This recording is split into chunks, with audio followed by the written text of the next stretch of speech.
सीधे मथुरा से कहां पहुंचे?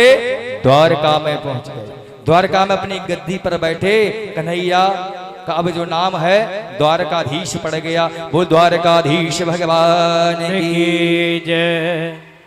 जब कन्हैया राज सिंहासन पर विराजमान थे तो एक बार की बात है, विवर्ध नगरी अमरावती के राजा भीष्मक थे। उनकी पुत्री का नाम था रुक्मणी। रुक्मणी के भैया का नाम था रुक्म। जो रुक्म थे उनके मित्र का नाम था शिशुपाल। शिशुपाल से रुक्मणी का विवाह तय कर दिया। ना रुक्मणी का मन, ना रुक्मणी जी की माता जी का मन, ना रुक्मणी जी के पिताजी का मन। जो रुक्मी था उसने विवाह क्यों तय कर दिया? ये जो मित्रता है ये संबंध में बन जाएगी। लेकिन भैया हर मित्र मित्र नहीं होता, कोई मित्र अपने फायदा भी उठाता है। जब पता चला रुक्मणी की के लिए तो पत्र लिख दिया कन्हैया के नाम। कन्हैया को जब पत्र मिला, ब्राह्मण देवता देने आए, हाथ में पत्र लिया। पत्र पढ़ते ही समझ गए, श्रुत्वा गुणान भुवन सुंदर शृण्वतान्ते निर्विश्य कर्ण विवरै हरतो गतामा रूपम दृशाम दृश्यमतो मखिलार्तनावम त्वप्यच्युता विशद चेतम पत्रपम में। इतना जब कहा पत्र में जब रुक्मणी मैया ने तो समझ गए, श्रुत्वा गुणान श्रवण सुंदर बतान्ते। गुणों को सुन सुनकर, कीर्ति को सुन सुनकर कन्हैया जी की द्वारकाधीश की कीर्ति से रीझ गई। कौन? रुक्मणी मैया।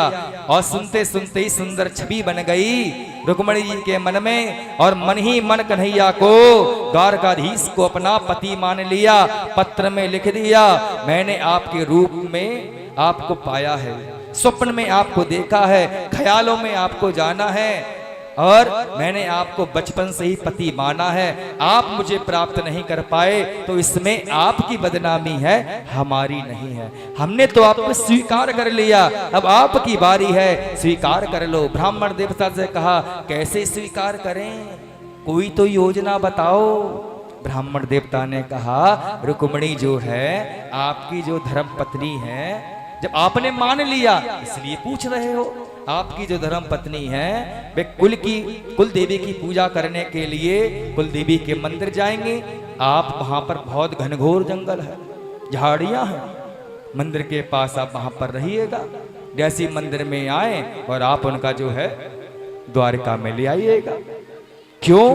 सबके सामने मत ले जाना, क्योंकि शिशुपाल आया होगा, बहुत विशाल यज्ञ होगा, कहीं आपका अनित ना हो जाए, कहीं रुक्मणी का अनित ना हो जाए, इसलिए आप जो हैं मंदिर से ही द्वारका में ले आए।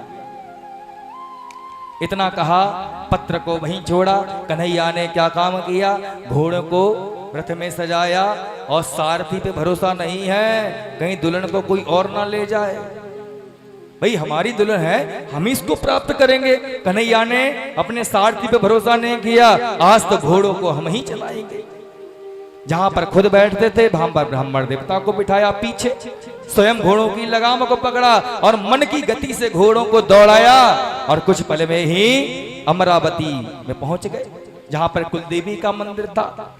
कन्हैया रथ में सवार है, इंतजार कर रहे हैं रुक्मणी का, कब मंदिर में आएंगी, कब उनको पीछे बिठाऊंगा, सीधे द्वारका कब लेकर आऊंगा। पीछे से जब देखा बलदाऊ भैया ने कि गद्दी तो सूनी पड़ी है द्वारका की, कहाँ है?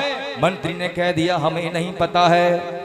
आसपास के जितने भी बैठे थे सभा से सबने कहा, हमें भी नहीं पता है। एक ब्राह्मण देवता आए थे, बड़े सीधे साधे लग रहे थे, ना उन्होंने अपने अंदर से क्या निकाला, झोले से इतना सा कागज निकाला। पढ़ते ही कन्हैया किसी से नहीं बोले, ब्राह्मण का हाथ पकड़ के दौड़ते हुए गए और रथ में सवार होकर न जाने कहां गए, किसी को कुछ नहीं पता।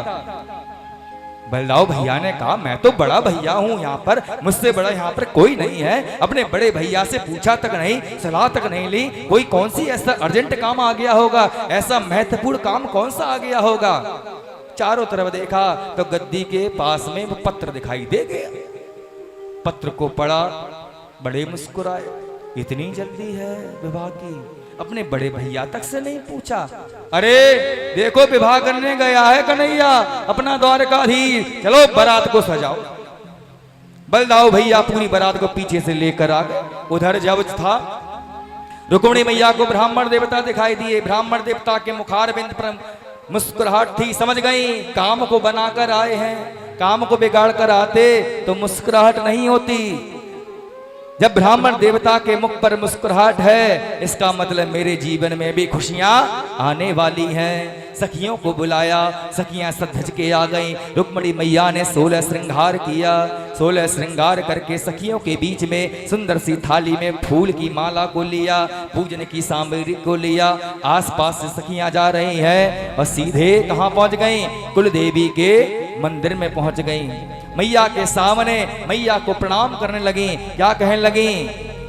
जय जय गिरिवर राज किशोरी, जय जय गिरिवर राज किशोरी, जय जय गिरिवर राज किशोरी, जय जय गिरिवर राज किशोरी। जय महेश मुख चंद्र चकोरी, जय महेश चंद्र चकोरी।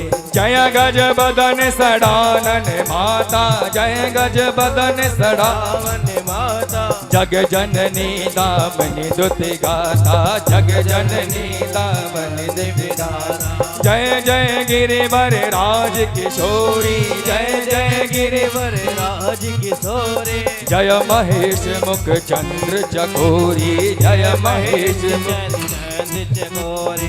जय गज बदन सडानन माता, जय गज बदन सडानन गाता। जग जननी दामनी दुति गाता, जग जननी आनंद। बोल द्वारकाधीश भगवान की। द्वारकाधीश प्रभु जैसे ही देखा रुक्मिणी मैया ने